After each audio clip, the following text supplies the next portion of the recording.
Bismillahirrahmanirrahim. Assalamualaikum warahmatullahi wabarakatuh dan salam sejahtera bagi kita semua.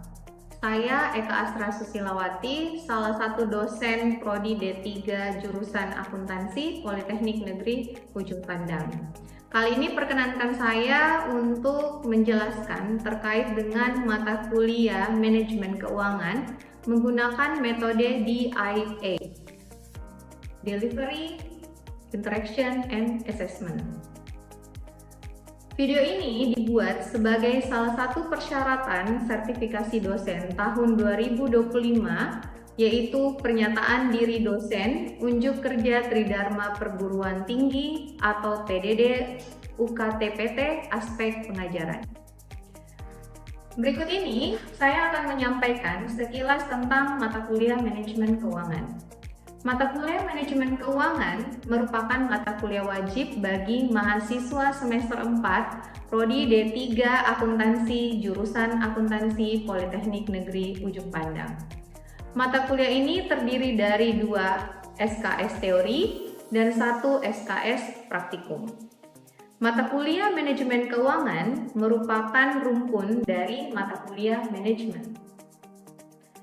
Mata kuliah Manajemen Keuangan bertujuan untuk membekali mahasiswa dengan pemahaman yang mendalam mengenai konsep dasar pengelolaan keuangan dalam perusahaan. Mata kuliah Manajemen Keuangan mencakup 3 fungsi utama manajemen keuangan, yaitu berkaitan dengan merencanakan dan mengendalikan serta mengambil keputusan tentang kegiatan pembelanjaan keuangan atau financing, dan kegiatan penggunaan keuangan atau investment perusahaan, serta mengelola aset atau aset manajemen. Dalam rangka maksimalisasi profit dan nilai perusahaan dengan memperhatikan aspek tanggung jawab sosial. Oleh karena itu, mata kuliah ini ditawarkan untuk memberikan bekal knowledge dan kemampuan technical, analytical, dan judgment kepada mahasiswa dalam menjalankan tugas sebagai financial officer seperti financial planner, financial analyst, dan financial controller pada saat bekerja di perusahaan atau berwirausaha. Adapun capaian pembelajaran lulusan yang dibebankan pada mata kuliah Manajemen Keuangan yaitu ada 6. Di antaranya, CPL 1 menjunjung tinggi nilai kemanusiaan dalam menjalankan tugas berdasarkan agama, moral, dan etika. CPL 2 menunjukkan sikap bertanggung jawab atas pekerjaan di bidang keahliannya secara mandiri. CPL 3 mampu menyelesaikan pekerjaan berlingkup luas dan menganalisis data dengan beragam metode yang sesuai, baik yang belum maupun yang sudah baku. CPL 4 menguasai konsep, prosedur, metode, dan teknik analisis laporan keuangan serta penginterpretasian hasil analisis laporan keuangan.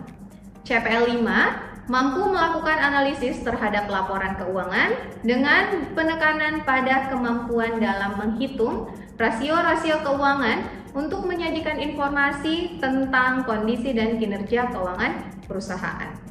CPL 6 mampu menyiapkan laporan tertulis tentang hasil pekerjaan, baik yang menjadi tanggung jawabnya sendiri maupun menjadi tanggung jawab kelompok kerja.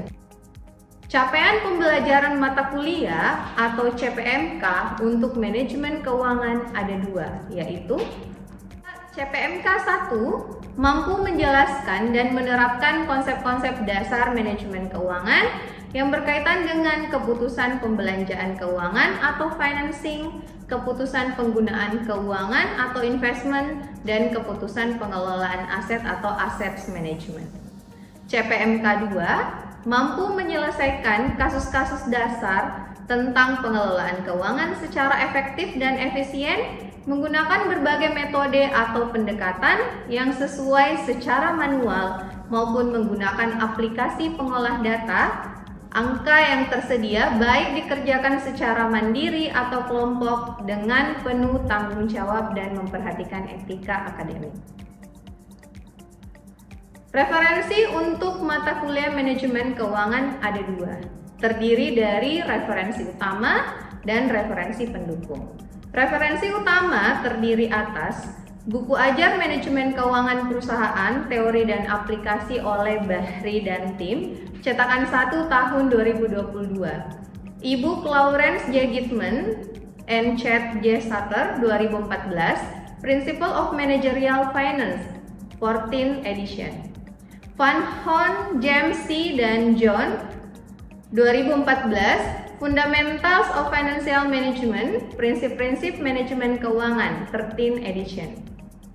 Dan selanjutnya untuk referensi pendukung terdiri atas Adrian Brigham, Joel Houston 2018, Dasar-dasar manajemen keuangan edisi 14, Stephen A. Ross dan Randall Westerfield and Jeffrey Jeff 2015, Corporate Finance, Core Principle and Application 7 edition, dan seluruh referensi yang relevan dengan pokok bahasan, baik dari buku teks maupun artikel.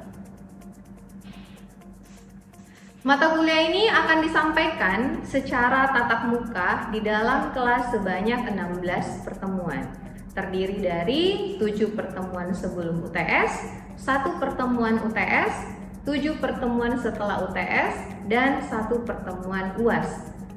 Adapun tugas yang diberikan kepada mahasiswa untuk mata kuliah manajemen keuangan yaitu yang pertama, tugas individu berupa brainstorming pada setiap permulaan pertemuan. Brainstorming ini fokus pada materi yang akan dibahas pada pertemuan berjalan. Kemudian pengerjaan tugas-tugas latihan di dalam maupun di luar kelas berupa kasus-kasus yang disesuaikan dengan materi pada setiap pertemuan. Selanjutnya, pengerjaan job sheet praktikum dan pengerjaan kuis untuk menguji pemahaman teori dan konseptual.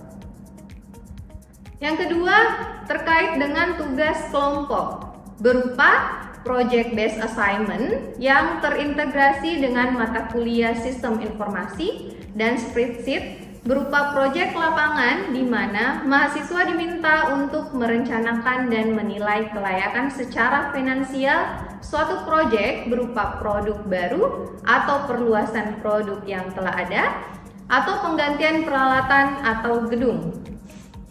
Project based assignment akan disajikan dalam software sederhana berbasis komputer dan paper, kemudian dipresentasikan secara kelompok. Komponen penilaian pada mata kuliah manajemen keuangan terdiri atas 1. Teori dengan bobot 45%, kemudian 2. Praktik dengan bobot 50%, dan terakhir kehadiran dengan bobot 5%. Pembobotan untuk teori terdiri dari 4 komponen.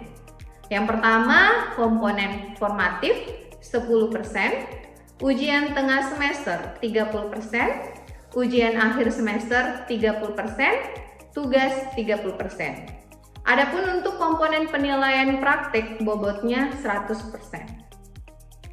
Praktik ini terdiri atas penilaian terhadap pengisian job sheet praktikum yang telah dilakukan dengan 4 penilaian, yaitu yang pertama, ketepatan pengisian job sheet, yang kedua, kerapihan pengisian job sheet, yang ketiga, ketuntasan pengisian job sheet, dan yang terakhir, penguasaan materi. Oke, baik. Berikut ini merupakan cuplikan video pengajaran yang saya lakukan secara tatap muka di ruang kelas. Selamat menyaksikan. Terima kasih. Oke, assalamualaikum warahmatullahi wabarakatuh. Waalaikumsalam warahmatullahi wabarakatuh.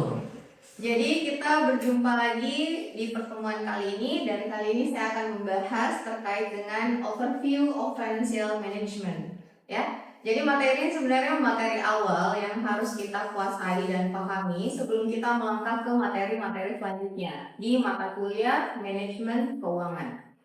Tentunya sudah sangat familiar ya dengan kata finance, apalagi dengan kata management. Dan ketika digabungkan berarti manajemen keuangan ya, gitu. Nah, sebelum masuk di pembahasan, Yang perlu dipahami terlebih dahulu adalah terkait dengan sub CPMK atau capaian pembelajaran mata kuliah per pertemuan, khususnya pertemuan pada hari ini. Yaitu adalah mahasiswa mampu menjelaskan konsep-konsep dasar manajemen keuangan dalam perusahaan. Jadi di akhir pertemuan kalian harus bisa menjelaskan konsep-konsep dasar manajemen keuangan dalam perusahaan.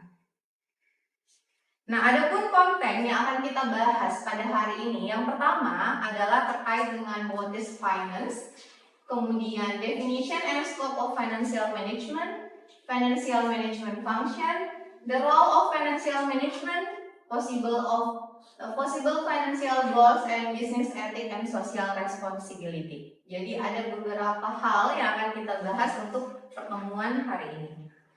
Nah, sebelumnya tentu kita harus bahas what is finance ya. Jadi pastinya di benak kalian ketika kata keuangan lebih banyaknya mengarah ke uang ya. Nah, di sini dikatakan bahwa finance can be defined as the science and art of managing money. Ada yang bisa jelaskan apa yang dimaksud dengan science? Jadi finance can be defined as the science. Ada yang bisa jelaskan? Silahkan. Jadi keuangan bisa didefinisikan sebagai suatu ilmu. Apa artinya? Oke, jadi kita lanjut dulu ya. Jadi ilmu artinya seperti misalnya kita belajar fisika atau belajar kimia. Artinya dalam keuangan kita juga ada teori, kemudian ada metode yang bisa digunakan untuk menghitung dan lain sebagainya. Jadi misalnya ada data, kemudian bisa kita analisis, kita bisa hitung, ada rumusnya gitu ya. Itu maksudnya adalah finance can be defined as the science. Ya, ilmu pasti. Tetapi ketika masuk kategori finance can be defined as the science and art, berarti ada seni. Karena berarti dalam pengelolaan keuangan itu butuh intuisi atau pengalaman. Contohnya apa? Meskipun misalnya kita tahu nih, misalnya kita bisa hitung present value, ya, kita bisa hitung nilai uang sekarang. Jadi ada nilai investasi sekian, kemudian present value-nya untuk beberapa tahun kemudian adalah sekian. Kita sudah bisa tahu, tetapi kita tidak bisa memutuskan kapan kita berinvestasi dan berapa kira-kira nanti kita investasinya itu seperti apa gitu ya. Nah, butuh intuisi dan pengalaman. Itulah yang namanya finance can be defined as the art ya of managing money. Jadi selain kita butuh teorinya, kita butuh metodenya, kita juga butuh kepekaan. Jadi butuh peka, karena setiap pengambilan keputusan selain kita tahu kita punya ilmunya, tapi tentu kita butuh intuisi ya. Kita butuh kira-kira kapan ya kita bagus berinvestasi dan selanjutnya. Nah, dalam bisnis konteks, finance itu meliputi beberapa keputusan. Yang pertama terkait dengan how firm raise money from investor. Nah, ada yang bisa ini jelaskan? Bagaimana perusahaan, apa nih artinya? Ada yang bisa jelaskan untuk poin pertama?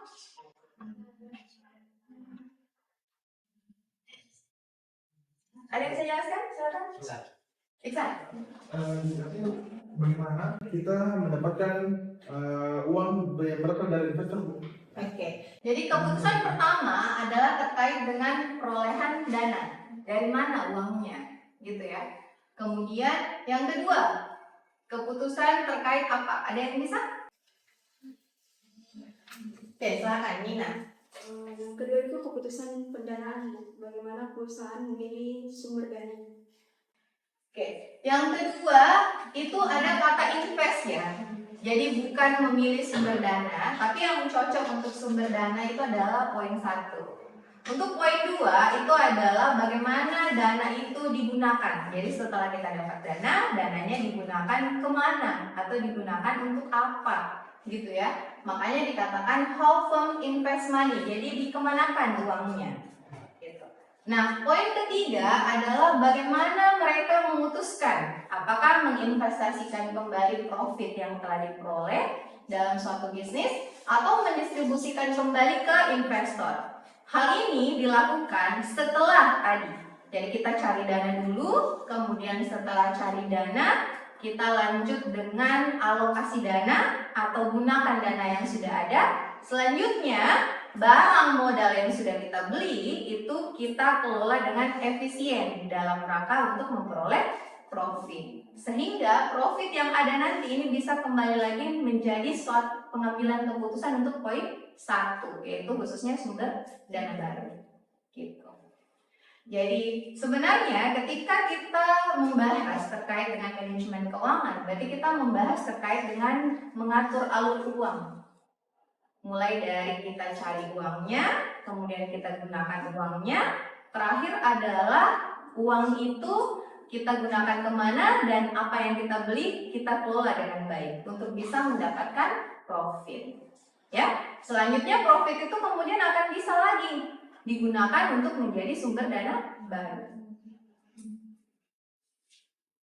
Nah, definition and scope of financial management itu kita bisa pisah seperti ini.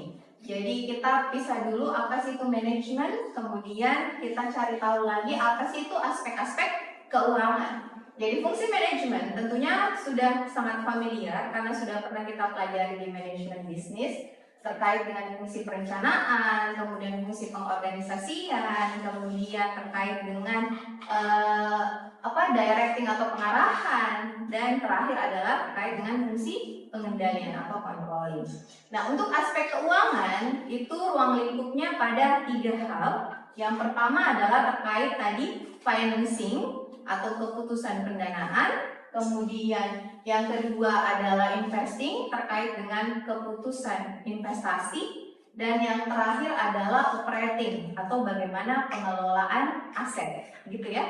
Jadi 3 ranah dari aspek keuangan.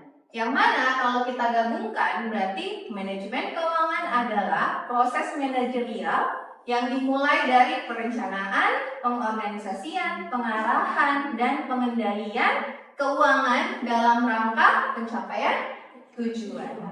Gitu ya, kalau kita mau definisikan.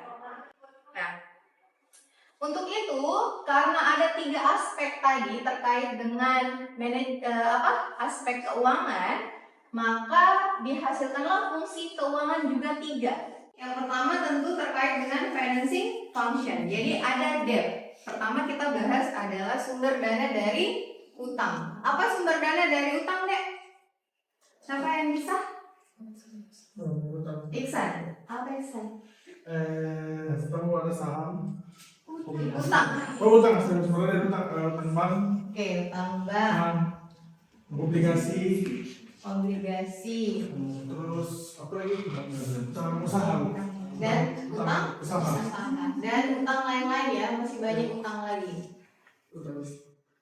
Nah, kemudian financing function yang kedua adalah terkait dengan equity. Apa jenis ekuitas? Oke, silakan. Modal di store, Oke, modal di store. saham biasa, Apa lagi? saham biasa, Saham biasa, biasa, dan saham preferen sama laba bertahan. saham preferen. Dan terakhir adalah laba bertahan. Nah, adapun others berarti kaitannya adalah di luar dari debt dan equitas. Biasanya masuk seperti perolehan dana dari pembiayaan, leasing dan lain-lain. Kemudian investment ya. Kalau investment terkait dengan current asset dan non current asset. Berarti lebih banyak yang kita bahas adalah dana itu digunakan di mana. Kalau mau lebih tahu lebih jelasnya, maka kalian bisa memperhatikan laporan posisi keuangan sebelah kiri atau kanan? Kiri. Sebelah kiri ya. Jadi ketika melihat laporan posisi keuangan sebelah kiri, khususnya di aset ya, maka kita bisa melihat bahwa dana yang diperoleh perusahaan itu diinvestasikan ke aset mana saja, gitu ya. Adapun laporan posisi sebelah kanan Laporan posisi keuangan sebelah kanan itu memuat ini, memuat kewajiban dan juga modal atau kaitannya dengan sumber dananya dari mana saja, ya gitu. Nah, terakhir terkait dengan manajemen aset. Jadi ketika kita sudah peroleh dananya, kita gunakan dananya, maka aset yang sudah kita beli kita kelola dengan efisien dalam rangka untuk perolehan profit, sehingga profit itu nanti kita bisa putuskan apakah menjadi laba ditahan atau apakah didistribusikan menjadi dividen kepada para pemegang saham, gitu ya. Jadi rangkaiannya adalah kita financing dulu. Jadi financing itu perolehan dana ya. Jadi ini perolehan dana. Kemudian setelah kita dapat dananya, kita investasikan. Investment. Berarti dana digunakan ya atau dialokasikan. Setelah itu kita dapat nih aset.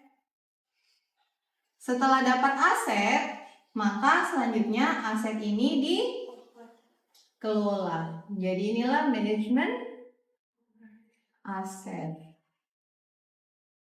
Selanjutnya ada produk, kemudian ada revenue, kemudian ada profit. Nah, profit ini terbagi bisa laba ditahan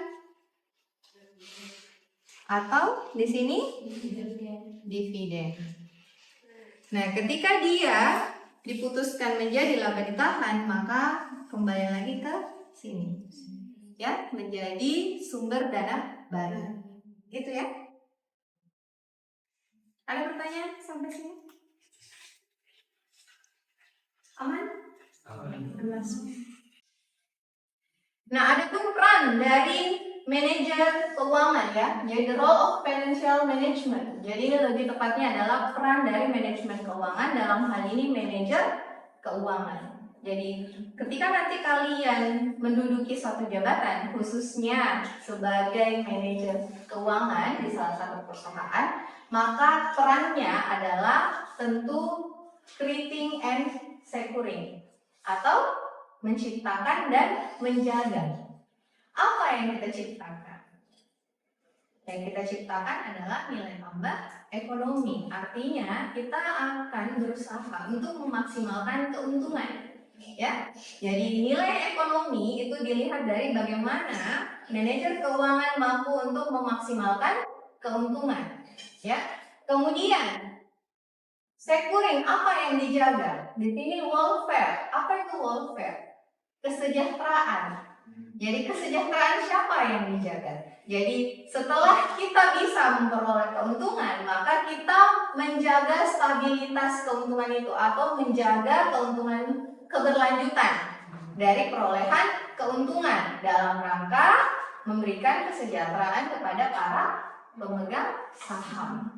Ya. Jadi sebenarnya peran dari manajer keuangan lebih banyak adalah bagaimana kita mendorong peningkatan ya kesejahteraan bagi para pemegang saham.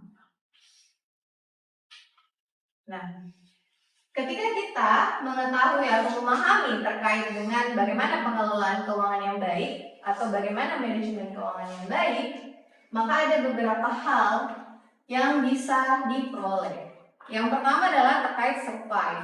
Jadi perusahaan bisa bertahan ya. Jadi perusahaan itu bisa bertahan. Nah, maksudnya bisa bertahan seperti apa? Jadi ketika misalnya dia mampu memperoleh keuntungan dalam jangka panjang, artinya dia mampu untuk berkelanjutan. Jadi usahanya berlanjut. Kemudian terkait dengan avoid financial distress and bankruptcy, ya, atau bagaimana menghindari kesulitan keuangan. Ketika pengelolaan keuangannya baik, maka perusahaan mampu menghindari financial distress ya, atau kesulitan keuangan. Apalagi bangkrut, pasti dia mampu untuk menghindari hal tersebut. Kemudian yang ketiga terkait dengan beat the competition. Jadi dia mampu untuk bersaing. Ya. jadi mampu bersaing.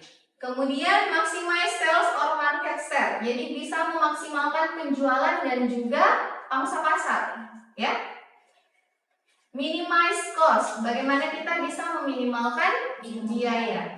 Kemudian maximize profit, memaksimalkan profit, dan terakhir adalah maintain steady earning growth. Jadi bagaimana kita bisa memaintenance agar nantinya kenaikan dari keuntungan itu semakin signifikan, ya, bukannya malah menurun tapi justru bisa stabil atau bahkan trennya naik gitu.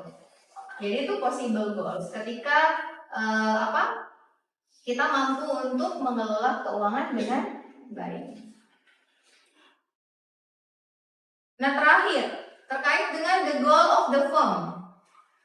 The goal of the firm atau tujuan dari perusahaan, ya, itu adalah profit maximization versus value creation. Nah, pertanyaannya adalah apakah tujuan perusahaan itu sejalan dengan tujuan dari manajemen keuangan?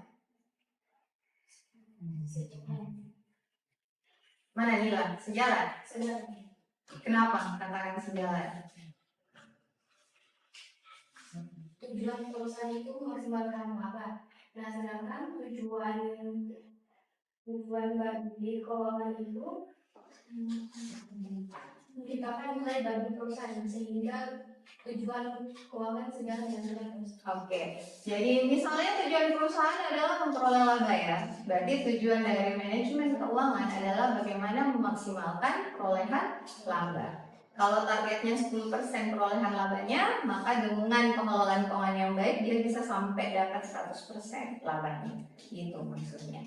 Nah, jadi tujuan perusahaan itu selalu sejalan dengan tujuan manajemen keuangan, di mana tujuannya adalah memaksimalkan profit, kemudian menciptakan nilai, tanpa mengabaikan etika bisnis dan social responsibility atau tanggung jawab sosial.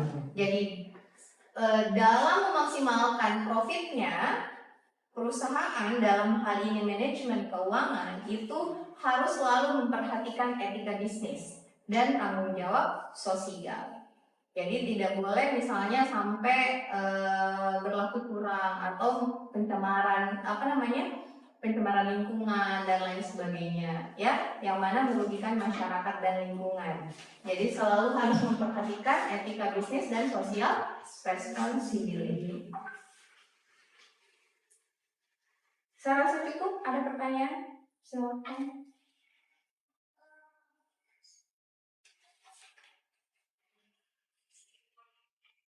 Oke, baik.